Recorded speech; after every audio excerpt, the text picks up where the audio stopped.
तुलसी के पास दिया जलाने से क्या होता है? दोस्तों, सनातन हिंदू धर्म में तुलसी के पौधे का महत्व सबसे अधिक है। इसकी सबसे पहले पूजा भगवान विष्णु जी ने की थी। श्री हरि कहते हैं, जिस प्रकार देवी लक्ष्मी से वैकुंठ को ऐश्वर्य प्राप्त है, उसी प्रकार वैकुंठ में तुलसी के कारण ही पवित्रता प्राप्त है। पृथ्वी लोक पर जिस स्थान पर भी तुलसी का पौधा होगा, उस स्थान पर कभी बुराई का वास नहीं होगा। ऐसा स्थान सबसे अधिक पवित्र होगा। इसी कारण से हमें हमारे घर में तुलसी का पौधा अवश्य ही लगाना चाहिए। तुलसी के पास दीपक जलाने से क्या होता है? आइए जानते हैं इस प्राचीन महान कथा के माध्यम से, जो भगवान श्री कृष्ण ने देवी सत्यभामा को सुनाई है। दोस्तों, एक समय की बात है, देवी सत्यभामा भगवान श्री कृष्ण के पास आकर उनसे पूछने लगीं, हे स्वामी, आपने मुझे तुलसी के पौधे को जल देने का महात्म्य सुना दिया है, लेकिन तुलसी के पास दीपक जलाने का क्या महात्म्य है? रोज शाम को तुलसी के पास दीपक क्यों जलाया जाता है? इससे मनुष्य को कौन सा फल प्राप्त होता है? तुलसी के पास दीपक जलाने की विधि क्या है तथा दीपक लगाते समय कौन से मंत्र का उच्चारण करना चाहिए? कृपया आप मुझे विस्तार से बताइए। भगवान श्री कृष्ण कहते हैं, हे देवी, आज तुमने समस्त संसार के कल्याण की भावना से बहुत ही उत्तम प्रश्न किया है। तुम्हारे इस प्रश्न का उत्तर देने से पूर्व मैं तुम्हें एक प्राचीन इतिहास सुनाता हूं, जिससे तुम्हें तुम्हारे सभी प्रश्नों के उत्तर मिल जाएंगे।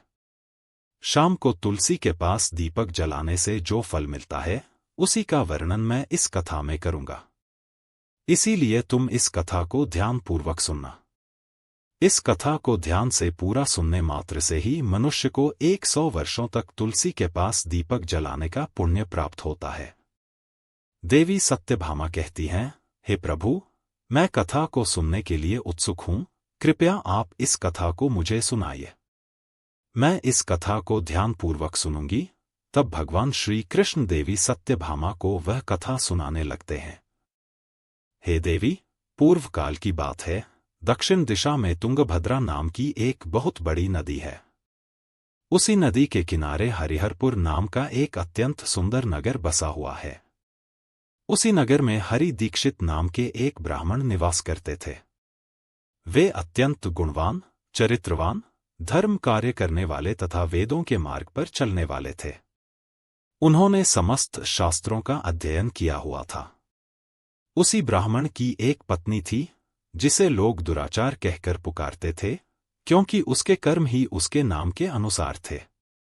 वह सदैव ही अपने पति को अपमानित करती थी, अपने पति के लिए कुआंचे कहती थी, पति को भयंकर दुख देती थी, पति के लिए कभी भोजन नहीं बनाती थी, उसने अपने पति के साथ कभी शयन नहीं किया, कभी उसके साथ प्रेम से व्यवहार नहीं किया। पति के मित्र और परिवार के लोग घर पर आते तो वह स्त्री उन्हें अपमानित करके भगा देती थी और स्वयं कामभाव से उन्मत्त होकर निरंतर अन्य व्यभिचारिणी स्त्रियों के साथ घूमती रहती थी। उसका मन पति को छोड़कर पराये पुरुषों में लगा रहता था। उसने कभी अपने पति से प्रेम पूर्वक बात नहीं की, किंतु पराये सुंदर पुरुषों के संग बैठकर बातें करती थी। पराये पुरुषों को मोहित करने के लिए सज-धज कर गांव में घूमने जाया करती थी। कभी वह वन में किसी वृक्ष के नीचे खड़ी रहकर सुंदर पुरुषों की राह देखती और किसी दुष्ट पुरुष को मोहित करके उसके संग भोगविलास किया करती थी। एक दिन हरि दीक्षित ने अपनी पत्नी से कहा, हे भद्रे, तुम्हारा यह आचरण उचित नहीं है। इस प्रकार से पाप करने पर तुम्हारा अहित ही होगा। इसीलिए तुम अभी से यह सब बुरे काम करना छोड़ दो। तुम्हारे इस प्रकार के व्यवहार से मुझे बड़ा दुख हो रहा है। तब उस दुराचारिणी स्त्री ने कहा, ना जाने किस पाप के कारण मेरा तुझ जैसे भिखमंगे के साथ विवाह हुआ है। लगता है पिछले जन्म में मैंने पाप ही किए होंगे, इसी कारण से मुझे ऐसा गरीब पति मिला है। तू मेरी कोई भी इच्छा को पूर्ण नहीं कर सकता। मुझे विवशता के कारण तेरी इस झोपड़ी में रहना पड़ता है, भिक्षा मिलाया हुआ भोजन खाना पड़ता है। अब और अधिक मैं इस कष्ट को सहन नहीं करने वाली, किसी दिन मैं तुझे छोड़कर अवश्य चली जाऊंगी। तेरे साथ रहूंगी तो इस जन्म में भी मेरे द्वारा पाप ही होंगे। इसीलिए अब मैं किसी अन्य धनवान पुरुष से विवाह करूंगी। हरि दीक्षित ने अपनी पत्नी से कहा, हे प्रिय, तुम इस प्रकार के अपशब्द ना कहो। इस प्रकार से अपने पति को त्यागने का विचार मन से छोड़ दो। जो स्त्री अपने पति को त्याग कर पराये पुरुष के पास जाती है, उसका अहित ही होता है, उसे नरक में जाना पड़ता है। उस दुराचारी पत्नी ने कहा, नरक में तुम्हें जाना पड़ेगा, क्योंकि तुम कोई काम धंधा तो करते नहीं, भीख मांग कर खाते हो और मुझे भी झूठ खिलाते हो। पत्नी को दुखी और असंतुष्ट रखने वाला पति भी नरक में ही जाता है, और तुम्हारा घर कोई नरक की सजा से कम नहीं है। तुम्हारे साथ इस घर में रहने से अच्छा है मैं नरक में जाकर रहूं। इस प्रकार उस हरि दीक्षित की पत्नी ने अनेक प्रकार के कटु वचनों से अपने पति का अनादर किया और उसे अपमानित किया। श्री कृष्ण कहते हैं, हे देवी, जो स्त्री अपने पति का अनादर करती है, जो अपने पति का अपमान करती है, उसके घर में दुर्भाग्य ही आता है। पति को छोड़कर पराये पुरुष के पास जाने वाली स्त्री को नरक में दंड अवश्य ही भोगना पड़ता है। अब आगे सुनो, उस दुराचारिणी स्त्री के साथ क्या होता है। एक दिन वह दुराचारिणी स्त्री वन में जाकर एक वृक्ष के नीचे खड़ी हो गई। उसका चित्त काम से भरा हुआ था, वह किसी सुंदर कामी पुरुष की राह देख रही थी। किंतु बहुत समय बीतने के बाद भी उस स्थान पर कोई पुरुष नहीं आया। इसीलिए वह अत्यंत दुखी हो गई और प्रियतम की खोज में इधर-उधर देखने लगी। उस दिन उसका सारा परिश्रम व्यर्थ हो गया।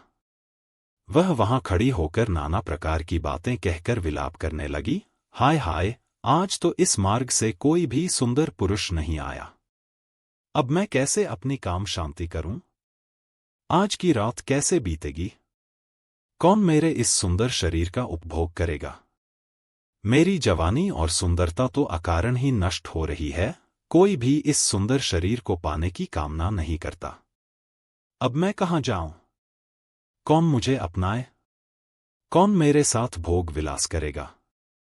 मेरा पति तो मूर्ख है, किंतु अब ऐसा लगता है कि संसार ही मूर्ख पुरुषों से भरा पड़ा है, कोई भी इतनी सुंदर स्त्री को पाने की कामना नहीं कर रहा है। मैं तो इतनी सुंदर हूं कि देवता भी मुझे पाने की इच्छा करेंगे, लेकिन यह संसार तो पापी और तुच्छ पुरुषों से भरा पड़ा है, जो मुझ अप्सरा जैसी सुंदर स्त्री को दुर्लक्ष्य कर रहा है। हे भगवान, कोई सुंदर, बलवान और पराक्रमी नर हो तो उसे मेरे पास भेजिए, चाहे वह मेरा भक्षण भी कर लेगा तो भी मैं प्रसन्नता से उसका आलिंगन कर लूंगी। भगवान श्री कृष्ण कहते हैं, हे देवी, इस प्रकार से वह स्त्री जोर जोर से विलाप करने लगी। उसी जंगल में एक भयानक बाघ निवास करता था। उस पापिनी स्त्री की आवाज सुनकर वह जाग गया और उछलकर उस स्त्री का भक्षण करने के लिए उसके पास आ गया। उस बाघ का नाम था ध्वंस, का रूप अत्यंत भयानक था, उसका शरीर काले और नारंगी धारियों से युक्त था, जो जंगल की छाया में घुल मिल जाता था।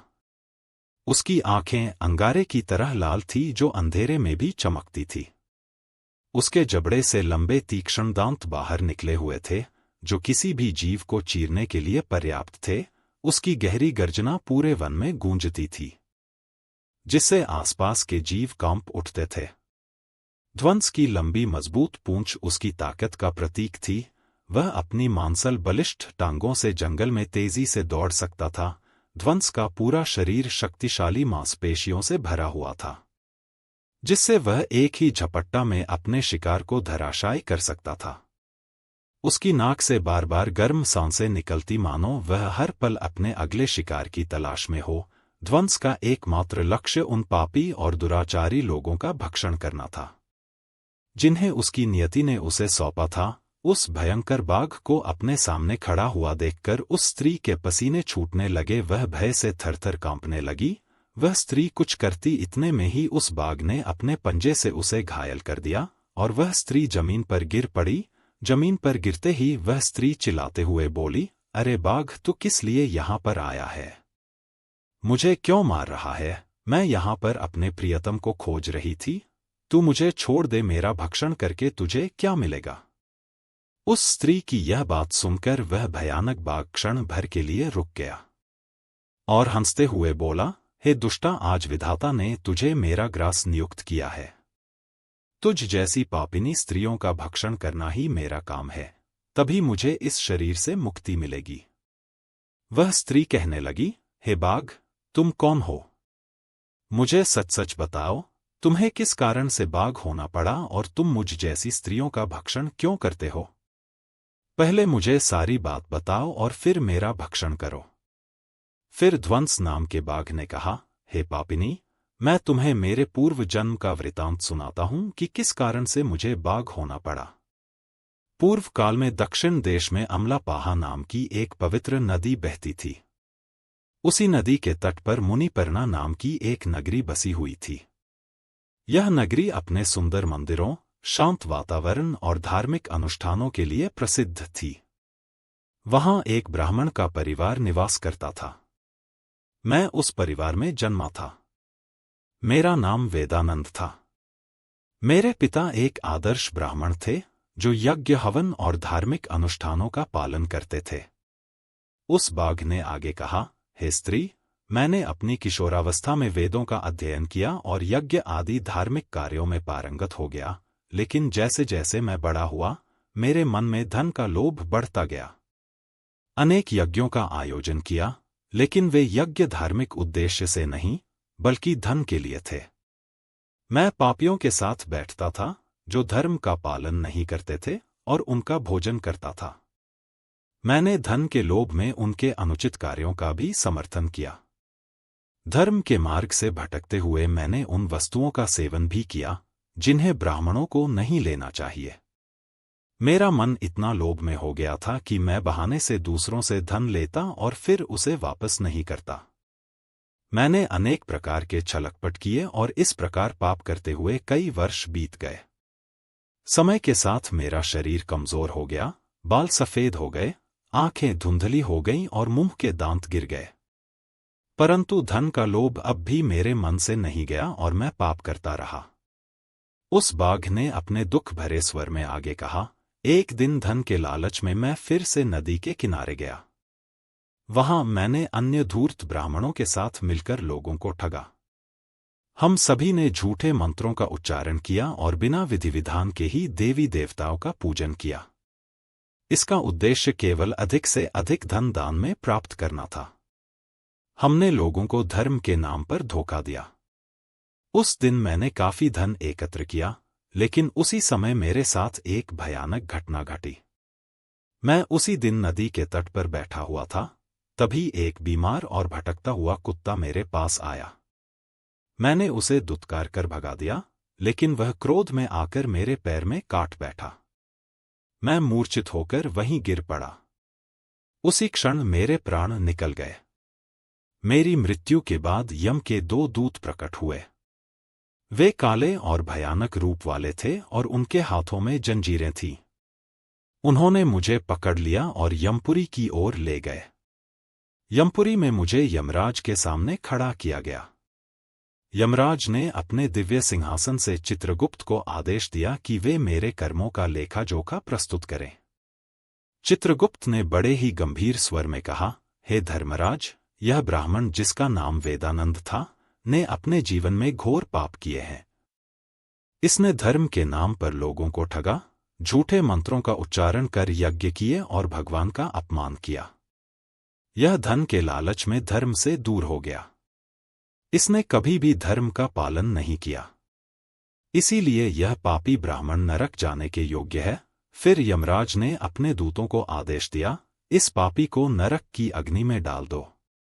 यहां तक कि बाघ ने अपने पूर्व जन्म के पापों का प्रायश्चित करते हुए संकल्प लिया कि वह केवल उन पापियों, दुराचारियों और कुलटा स्त्रियों का भक्षण करेगा जिन्होंने अपने जीवन में अधर्म के मार्ग पर चलकर दूसरों को दुख दिया है।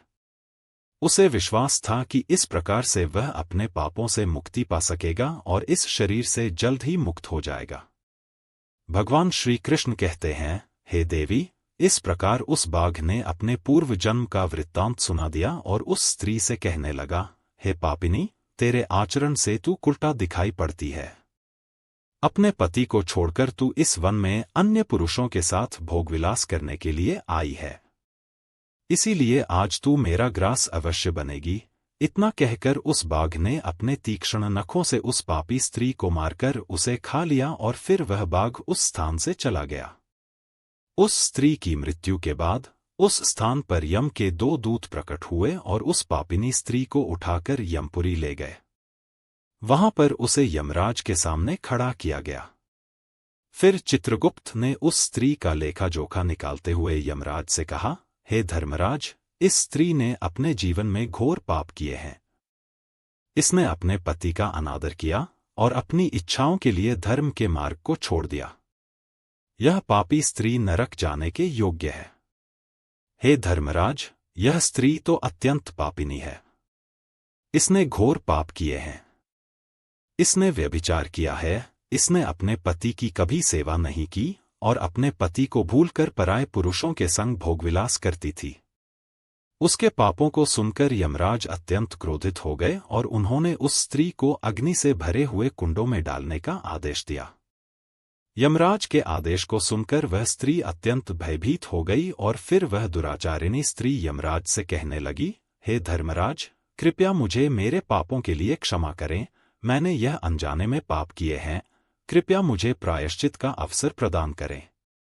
यमराज कहते हैं, हे स्त्री, तुमने जो पाप किए हैं वे निंदनीय हैं। तुम्हारे पापों के लिए कोई प्रायश्चित नहीं है। जो स्त्री अपने पति का त्याग करती है और पराये पुरुषों के संग विहार करती है, उसे निश्चित ही नरक में जाना पड़ता है। इसीलिए अब तुम्हें नरक की यातनाएं भोगनी ही पड़ेगी। फिर यमराज ने अपने दूतों से कहा, हे दूतों, इस पापी स्त्री को ले जाओ और इसे भयंकर नरकों में डाल दो। यह उसी के योग्य है। फिर यम के दूत उस स्त्री को नरक में ले जाते हैं। उसे अनेक वर्षों तक जलते हुए तेल के कुंड में पकाया गया। फिर उसे निकालकर ररव नामक नरक में डाल दिया गया। इस प्रकार से उसे अनेक वर्षों तक अलग अलग नरकों में डाला गया। नरक में कष्ट भोगने के बाद वह महापापिनी स्त्री पुनः पृथ्वी लोक पर आकर चांडाल के रूप में उत्पन्न हुई। चांडाल के घर में जन्म लेकर वह फिर से अनेक पाप करने लगी, व्यभिचार करने लगी और अनेक पापी पुरुषों के संग विहार करने लगी। कुछ समय बाद पूर्व जन्म के पापों के कारण उसे कोढ़ का रोग हो गया और वह भयानक पीड़ा सहन करने लगी। उसका अंग जलने लगा, उसके नेत्रों में पीड़ा होने लगी। इस दुख को सहन करती हुई वह दिन बिताने लगी। फिर एक दिन वह तीर्थ में स्नान करने के उद्देश्य से अंतपुर में चली गई। वहां पर वह एक आश्रम के बाहर निवास करने लगी। उस आश्रम में एक तुलसी का पौधा था। अन्य स्त्रियों को वहां पर तुलसी के पास दीपक जलाते हुए देखकर उस पापी स्त्री को बड़ा आश्चर्य हुआ। फिर एक दिन वहां पर निवास करने वाले एक साधु से उस स्त्री ने पूछा, हे साधु महाराज, यह कौन सा पौधा है और यह स्त्रियां इसके नीचे दीपक क्यों जला रही हैं? तब उस साधु ने कहा, हे कल्याणी, यह अत्यंत पवित्र तुलसी का पौधा है। इसके दर्शन करने मात्र से ही संकटों का नाश होता है। इस तुलसी को जल देने से देवी देवताओं की कृपा प्राप्त होती है तथा इस पवित्र पौधे के पास दीपक जलाने से समस्त पाप नष्ट होते हैं। उस साधु की बात सुनकर उस स्त्री को बड़ी प्रसन्नता हुई और उसने साधु से कहा, हे साधु महाराज, यदि कोई अत्यंत पापिनी स्त्री भी इसके पास दीपक जलाएगी तो उसके पाप नष्ट होंगे क्या? वह साधु कहते हैं, हे पुत्री, यह सत्य है। यदि किसी स्त्री ने घोर पाप भी किए हों, तब भी उसके पाप नष्ट होते हैं। उसके सभी जन्मों के पाप भी तुलसी के पास दीपक जलाने से नष्ट होते हैं। किंतु हे पुत्री, तुम कौन हो और किस कारण से यह प्रश्न पूछ रही हो? वह स्त्री कहती है, हे साधु महाराज, मैं महापापिनी हूं। मैंने व्यभिचार किया है तथा अनेक प्रकार के पाप किए हैं। मेरे पापों के कारण ही मेरी ऐसी दुर्दशा हुई है। कृपया मुझे पापों से मुक्ति का उपाय बताइए। साधु कहते हैं, हे पुत्री, अब से तुम नित्य इस तुलसी के पास दीपक जलाओ। तुम्हारे समस्त पाप और दोष समाप्त हो जाएंगे। उस साधु की बात सुनकर उस पापी स्त्री ने भी वही किया। हे पार्षदों, यह स्त्री अपने पापों के कारण नरक जाने के योग्य है। उसने अपने जीवन में अनेक पाप किए हैं, विशेष रूप से अपने पति को छोड़कर पराये पुरुषों के साथ व्यभिचार किया है। इसलिए हम इसे यमलोक ले जाने का आदेश प्राप्त हुआ है। यमराज के दूतों की बात सुनकर भगवान विष्णु के पार्षदों ने कहा, हे यमदूतों, यह स्त्री अब अपने पापों का प्रायश्चित कर चुकी है। इसने तुलसी के पास दीपक जलाकर अपने समस्त पापों का नाश किया है। अब यह शुद्ध हो चुकी है और नरक की यातनाएं भोगने के योग्य नहीं है। इसके पाप समाप्त हो चुके हैं। यमराज के दूत थोड़ी देर के लिए चुप रहे और फिर उन्होंने कहा, लेकिन इसके पाप इतने अधिक हैं कि हम इसे नरक जाने से रोक नहीं सकते। तब एक पार्षद ने कहा, तुम्हें यह समझना होगा कि जो व्यक्ति सच्चे मन से अपने पापों का प्रायश्चित करता है, उसे उसके पापों से मुक्ति मिल जाती है। यह स्त्री अब शुद्ध हो चुकी है। इस प्रकार भगवान विष्णु के दिव्य पार्षदों के आदेश पर यमराज के दूत ने वह स्त्री यमलोक जाने से रोक दिया और उसे अपने साथ स्वर्ग की ओर ले गए। अब उस स्त्री को उसके पापों से मुक्ति मिल गई थी और वह स्वर्ग की यात्रा पर चली गई। हे पार्षदों, हम यमराज के आदेश से इस पापी स्त्री को उठाकर ले जा रहे हैं, किंतु आप हमें किस कारण से रोक रहे हो? यह स्त्री अत्यंत पापी है, इसे नरक में ले जाने की आज्ञा मिली है। यह सुनकर भगवान विष्णु के पार्षद मुस्कुराए और बोले, हे यमदूतों, तुम सत्य बोलते हो, लेकिन इस स्त्री का एक ऐसा पुण्य भी है जो इसके समस्त पापों को मिटा चुका है।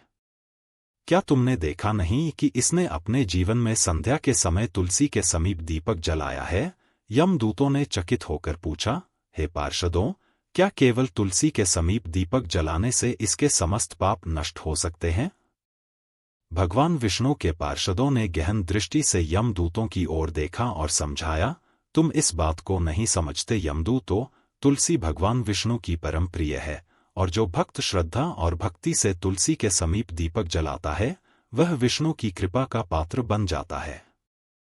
संध्या के समय दीपक जलाने का पुण्य अनंत गुना बढ़ जाता है, और यह न केवल उसके पापों को नष्ट करता है, बल्कि उसे स्वर्ग का अधिकारी भी बनाता है। इस स्त्री ने सच्चे मन से तुलसी का पूजन किया और दीपक प्रज्वलित किया है, इसी कारण इसके सारे पाप जलकर राख हो चुके हैं। अब यह नरक जाने के योग्य नहीं है। यमदूतों ने अपने हाथ जोड़कर कहा, हे पार्षदों, आप सत्य कह रहे हैं, हमें इसके भक्ति के बारे में जानकारी नहीं थी। यदि यह भगवान विष्णु की प्रिय भक्त है, तो इसे हम कैसे नरक ले जा सकते हैं? भगवान विष्णु के पार्षदों ने मधुर स्वर में कहा, इसलिए हे यमदूतों, अब तुम लौट जाओ। इस स्त्री ने तुलसी की सेवा की है, वह उस दीपक की रोशनी में अपने सारे पापों को भस्म कर चुकी है। अब इसे विष्णु लोक में ले जाया जाएगा, जहां इसका स्वागत होगा। यह अब स्वर्ग की अधिकारी बन चुकी है। पार्षदों की बात सुनकर उन यमदूतों ने उस स्त्री को उसी स्थान पर छोड़ दिया और यमलोक लौट गए। वहां जाकर उन्होंने यमराज को सारा वृत्तांत सुना दिया। फिर भगवान विष्णु के पार्षद उस स्त्री को दिव्य विमान में बिठाकर स्वर्ग लोक ले गए। भगवान श्री कृष्ण कहते हैं, हे देवी सत्यभामा, इस प्रकार से तुलसी के पास केवल दीपक जलाने मात्र से ही मनुष्य के सभी पाप नष्ट हो जाते हैं।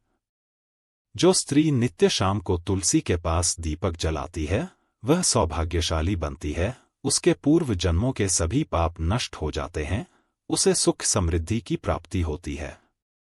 रोज तुलसी के पास दीपक जलाते समय इस मंत्र का उच्चारण करना चाहिए, ओम तुलसी देव्य च विद्महे विष्णुप्रिया य च धीमहि तन्नो वृंदा प्रचोदयात्।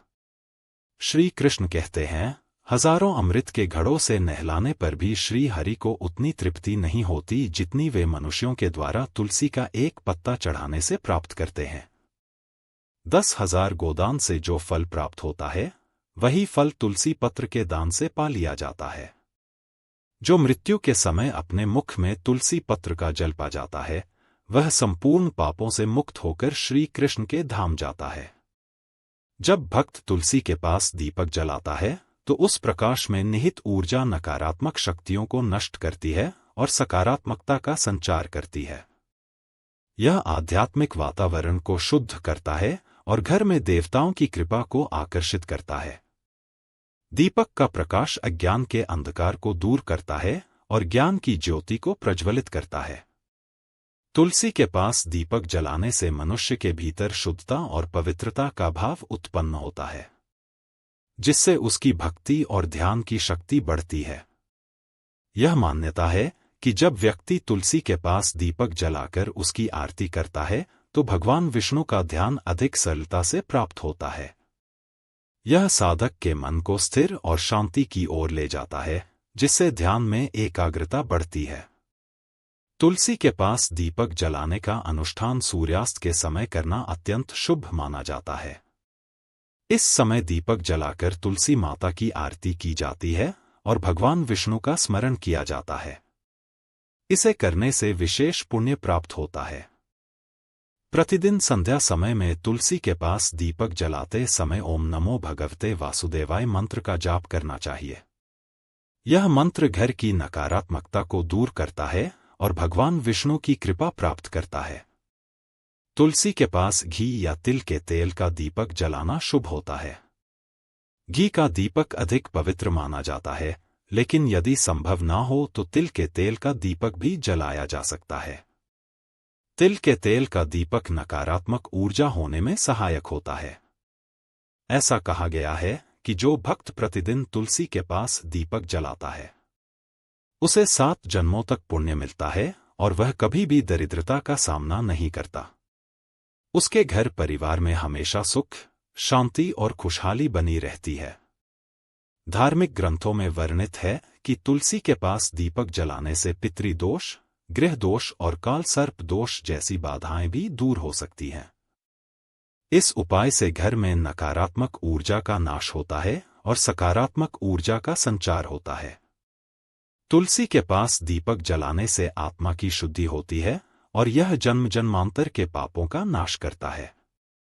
इससे आत्मा को शांति मिलती है और व्यक्ति को सद्गति प्राप्त होती है। यह भी कहा गया है कि यदि कोई व्यक्ति जीवन के अंतिम दिनों में तुलसी के पास दीपक जलाकर भगवान का स्मरण करता है तो उसे मृत्यु के बाद यमदूतों का भय नहीं रहता और उसे सीधे भगवान के धाम में स्थान मिलता है। तुलसी के पास दीपक जलाने से देवी लक्ष्मी का आशीर्वाद मिलता है, जिससे उसके जीवन में कभी आर्थिक संकट नहीं आता और हमेशा समृद्धि का वास रहता है। तो दोस्तों, इस प्रकार से भगवान श्री कृष्ण ने तुलसी के पौधे के पास दीपक जलाने का महत्व बताया है। आपको यह कथा कैसी लगी? कृपया कमेंट करके जरूर बताएं। जानकारी अच्छी लगी तो वीडियो को लाइक जरूर करें। कमेंट में जय श्री कृष्ण, जय मां तुलसी जरूर लिखें। साथ ही चैनल को सब्सक्राइब करें। आप सभी का धन्यवाद।